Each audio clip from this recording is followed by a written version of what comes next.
Okay, I want you to close your eyes for a second and picture the most boring, sterile environment possible. Uh-oh. Where are we going? You're in a small room, fluorescent lights buzzing, there's a ticking clock on the wall, and there's a nervous candidate just sitting there, sweating, trying to remember the past tense of a verb. You are describing a standardized test, a speaking test, specifically. It is usually the place where creativity, just goes to die. Exactly. It's where we go to be graded, not to be heard. But, and this is the whole idea for today's deep dive, what if we just stopped grading them? Okay. What if we stopped listening for grammar and vocabulary scores and actually listened to the people? Because we got our hands on a stack of transcripts from the IELTS speaking test. And that's the big one, the exam people take to move or study abroad. Right. And when you strip away that exam context, what you're left with is it's this unfiltered oral history. Yeah. You have a human being under pressure trying to explain their entire world to a stranger. And that is our mission. We are ignoring the grammar. We're mining these things for life hacks, for philosophy, for cultural gold. We're focusing on two really distinct voices today. First, we have Fatin, a candidate from Bangladesh who is just so deep in the traditions of old Dhaka. And then second, we have a recent graduate in Mumbai, India. And she is basically the avatar for the modern, over-caffeinated, high-achieving millennial. It is such a perfect pairing, right? Yeah. Because they represent these two great forces, tradition versus modernity. Exactly. Fatin is giving us a masterclass in community and what I'd call macro celebration. And then the Mumbai graduate is showing us the reality of the hustle, the anxiety, and how we build an identity when we're constantly on the move. We are going to talk about kite festivals, the lazy trap, and whether a Coke float is a beverage or a coping mechanism. I am fully prepared to defend the Coke float as a cultural artifact. We will get there, I promise. But first, we have to go to the roof. Let's start with Fatin in Bangladesh. So the examiner asks her the standard question, tell me about your country. And she gives this really lovely, almost poetic answer. She calls Bangladesh a colorful country. Right. But then she uses this one specific word to describe how they celebrate. She says people like to exaggerate. That word, it just jumped out at me immediately because in a Western context, if I say you're exaggerating, it's a criticism. Yeah, it means you're being dramatic or like lying. Exactly. But listening to Fatin, she means it as abundance. She lists lighting, food, sweets. It suggests that a real celebration requires excess. You can't celebrate quietly. No. If you aren't doing too much, you aren't doing enough. And nowhere is that exaggeration more beautiful than this event she describes called Check Ryan. Which is probably chagrin. Almost certainly, yeah. The kite festival in Old Town Dhaka. Yeah. And the picture she paints, I mean, honestly, it makes me want to book a flight right now. It's the scale of it that's so impressive. She says it starts at 8 a.m. Right. And she describes the sky, the whole sky being just covered in kites. Wow. Imagine that visual. Yeah. We're not talking about one or two kids in a park. She says the sky is covered. It's a canopy of color. And think about the coordination that requires. I mean, in the modern world, getting 3 friends to meet for brunch is a logistical nightmare. Right. Here, you have an entire city looking up at the same time. It's a synchronized act of joy. It implies a level of, communal agreement that's becoming really rare. But the festival evolves, and this is the part that felt like a movie scene to me. She says around 8:00 p.m., the sun goes down, the kites come down. And the vibe shifts. Totally. You get fireworks, lighting, circus acts. But then she drops this detail about the fire breathers. Fire eaters, she calls them. All right, fire eaters. She talks about them having this specific technique to spit fire. Yeah. And she says it with this sense of awe, this wow factor. And it struck me because when was the last time you saw a raw fire on a city street? It feels dangerous in the best way. It's primal, and I think that connects to her deeper point about government intervention. The examiner asks if these traditions should be preserved, and Fatin is adamant. She doesn't hesitate. No. She says the government must preserve them because culture is the biggest part of their identity. She mentions a 100-year lineage, doesn't she? Exactly. When you watch a fire eater in old Dhaka, you aren't just being entertained, you're witnessing a living history. It's a kind of resistance against the homogenization of the world. So without these loud, dangerous, exaggerated festivals. They lose who they are. They lose their anchor. Okay, so that is the macro celebration. The whole sky is full of kites. The street is full of fire. Now let's pivot to our friend in Mumbai, because her version of culture is, well, it's a lot smaller. It fits in a glass. It fits in a glass. The weird mix. The weird mix. So she's talking about traditional drinks in India, masala chai, masala soda, which sounds delicious, by the way. That's spice kick, yeah. But then she says, in my family, we do something different. They take Coca-Cola and mix it with a little bit of vanilla ice cream. Which, to an American listener, is just a Coke float. Right. I actually laughed when I read that because she frames it as this unique, quirky family ritual. She says, I don't know if other people do it, but for us, it's a staple. And it's easy to chuckle at that, but I think there's something really touching there. We just came from Fatten, whose culture is defined by what the entire city does. Right. The Mumbai candidate's culture is defined by what her nuclear family does inside their living room. That's a great point. It's the privatization of tradition. Precisely. In a globalized world where we all wear the same brands and watch the same shows, culture stops being about the festival on the street and starts being about the specific little habits you have behind closed doors. It's that mixture of Coke and ice cream. Yes. That is her identity. It's the flavor of home. I love that comparison.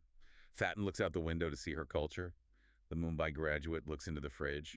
Both are valid, but it just shows how much our world is shrinking.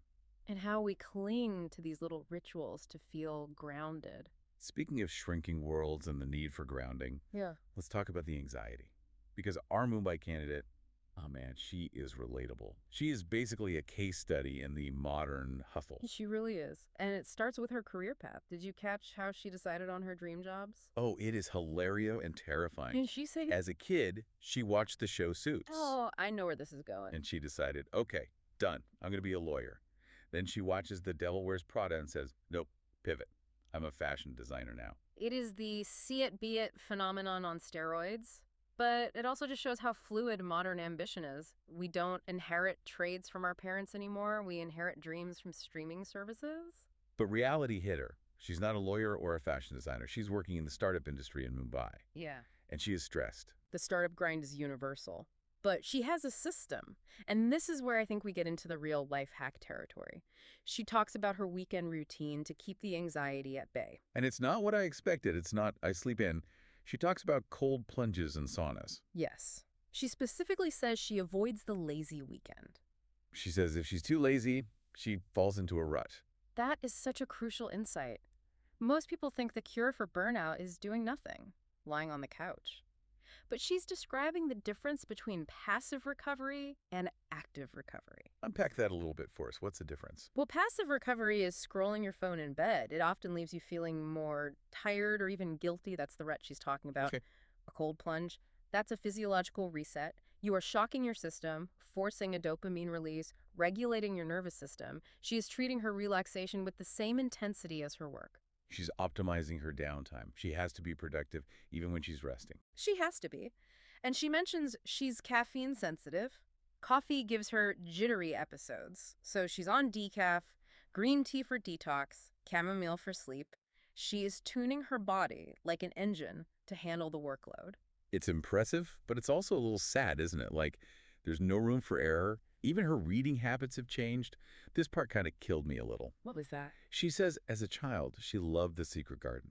You know, the descriptions of nature, the magic of it all. And now? Now, she explicitly says she dislikes literary works and novels. She prefers self-help books to incorporate habits. She traded magic for utility. That is the tragedy of the modern knowledge worker, right there. When your whole life is about optimization, reading for pleasure feels like wasting time. And she only reads fiction if it connects to something else like Daisy Jones and the Six because she likes the music. Yeah. Everything has to have a purpose. It's efficiency sickness. And I think a lot of us have it. But if you think her reading habits are stressful, just wait until you hear about her moving experience. The crisis of the two suitcases. The crisis of the two suitcases. Okay, so she moved countries about a month before this interview. Right. But because she's a modern, chaotic genius, she went on a trip to Mexico right before the move. Which left her with a timeline that would make a logistics manager cry. 1 week. She had exactly 1 week to pack up her entire life in India. And the constraint, 2 suitcases. That is the expat tax. You have to distill years of memories, clothes, everything into, 50 pounds of luggage? And get rid of everything else, the furniture, the mattress, all the stuff you accumulate. Gone. She calls it an anxiety-inducing experience, which feels like the understatement of the century. But here's the solution, and this connects back to our theme of community.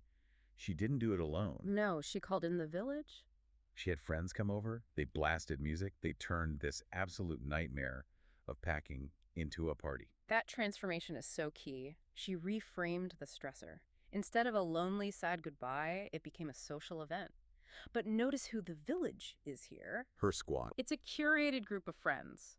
Now contrast that with Faten in Bangladesh. When Faten talks about community, she is not talking about a curated squad of friends who come over to help you pack. No, she's talking about everyone. Everyone. Faten has that line that sounds like it belongs on a monument. If one man progresses, the whole community is going to get developed. It's this idea of collective rising. But Faten also sounds a warning bell. She notes that in Dhaka, which is becoming a modern metropolis, neighbors don't really talk anymore. Right. She says, humanity senses have developed, which I think means we're maybe more aware of global issues, but the actual connection with the person next door is just vanishing. That's a sharp contrast. The Mumbai candidate has a mobile task force style community. Come over, help me pack, then I'm leaving. And Faten is mourning the loss of the geographic community. We live here together forever. And Faten offers a pragmatic solution for this, which is interesting. She brings business into it. She argues that businesses should fund local events. It's a symbiotic relationship. Commerce supports culture. Culture builds community. Community supports commerce. She sees it as an ecosystem. The Mumbai candidate sees community as a life raft to help you survive a transition. Both are necessary, but they are very different ways of being in the world. We've talked about packing, partying, panicking. We have to touch on how these two view time.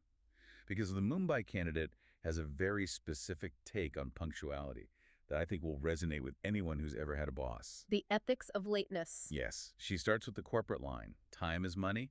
If you're late, you're stealing resources. Very capitalist. But then she softens it.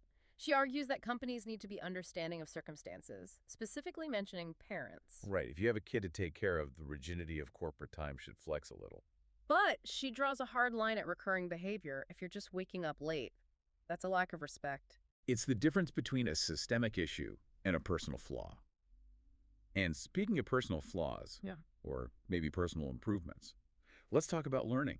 Yeah. Because the way we learn is changing, and our expert from Mumbai is fully aware of it.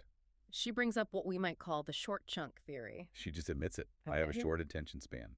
She can't sit through a long lecture, so she breaks everything down. Into chunks. Finish a chapter. Get a piece of chocolate. It's operant conditioning. She's training herself like a puppy. But you know what? It works. It recognizes the reality of the modern brain. We've been trained by algorithms to expect quick rewards. Instead of fighting it, she just leans into it. Yeah. But my favorite example of learning she gave was the date night. The VR Titanic experience. Yes, she goes on a date, puts on a VR headset, and explores the Titanic. And her takeaway wasn't just cool boat, it was, wait a minute, I'm learning history, and I'm actually having fun. She mentions proving her mom wrong with that realization. Her mom probably thinks learning has to be painful to be real. It has to be boring. Right, sitting in a dusty room with a textbook. Exactly. But this VR story, it actually brings us full circle. Think about it.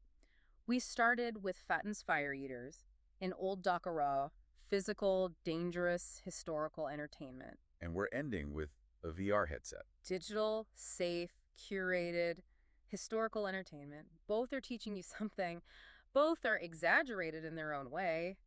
And both are valid ways to experience the world. So let's just look at the map of where we've been today. We stood on a roof in Dhaka watching thousands of kites cover the sky. We drank Coke floats in a Mumbai living room. We cold plunged to fight startup burnout. We packed 2 suitcases with a squad of friends. And we explored the sinking Titanic in virtual reality. It's a sweeping journey. And if you look at the threads connecting these stories, it's all about the struggle to find balance. Balance between what? Between the we and the I. Faten represents the we, the community, the tradition, the public square where everyone gathers to watch the fire eater. And the Mumbai candidate represents the I. The I, my career, my habits, my anxiety, my specific group of friends, my VR headset. And the lesson here isn't that one is better than the other. No, not at all.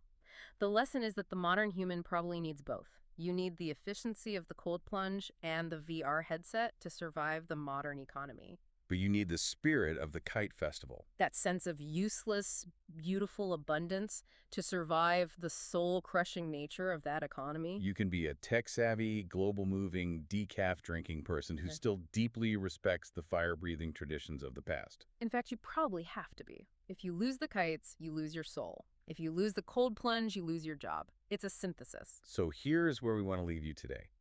A little provocative thought to mull over while you're doing your own cold plunge or sipping that masala chai. We heard Fatin lament that neighbors don't know each other anymore. Right. And we heard the Mumbai graduate describe her friends as a temporary support system for moving. So the question is, as we move toward this hyper-mobile VR-assisted future, are we just redefining community entirely? Is a community the people who live next door to you for 20 years? Or is community simply the people who answer the phone when you have 1 week to pack your life into a box? Is it a place or is it a practice? That's the question. Thanks for diving deep with us today. We'll catch you on the next one.